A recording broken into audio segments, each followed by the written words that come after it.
présence ici d'un sénescent ou plante à Saint-Jacques. Donc c'est une plante qui a l'aspect très joli. Donc c'est un petit peu aussi ça qui fait que parfois on en trouve ou on n'aimerait pas les voir parce que les gens les laissent debout. Mais c'est une plante qui est extrêmement toxique pour le bétail.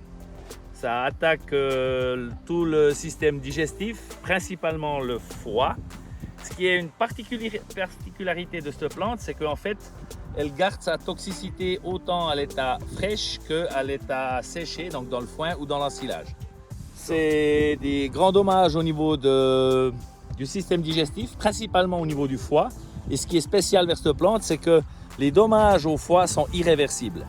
Donc, on peut avoir même par petite dose, par petite quantité ingérée par le bétail, ça laisse des lésions qui s'accumulent et la bête, elle peut tomber malade, voire en mourir, même pas mal de temps après avoir ingéré la plante.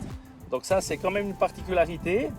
Mais si elle ingère beaucoup de cette plante en même temps, ça peut aussi avoir des effets relativement rapides. Repérer les foyers et s'empresser de les arracher comme ça avant qu'elles viennent en graines, comme on peut le voir ici, parce qu'elles forment des graines qui s'appellent des akènes, hein, qui volent, qui peuvent voler très loin puis envahir les surfaces voisines. Elle a des feuilles très découpées, comme on peut le voir ici,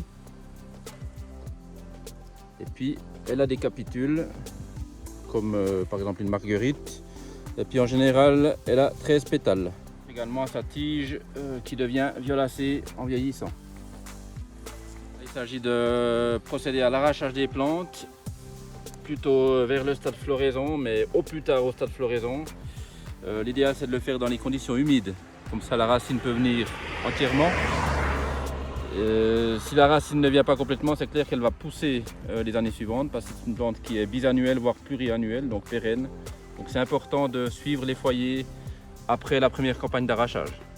Comme elle apparaît d'abord le long des voies de communication, c'est d'abord une affaire d'entretien public, donc cantonniers et autres employés communaux qui doivent s'en occuper. Et puis après, il peut arriver qu'on la retrouve également sur les surfaces des particuliers.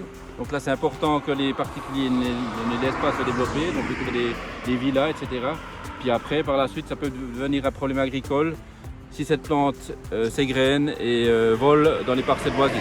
C'est important de les éliminer en incinérateur, donc avec les ordures ménagères. Surtout pas les mettre dans les composts, parce que sinon la moindre graine pourrait se retrouver pendue dans les surfaces agricoles ou dans les jardins.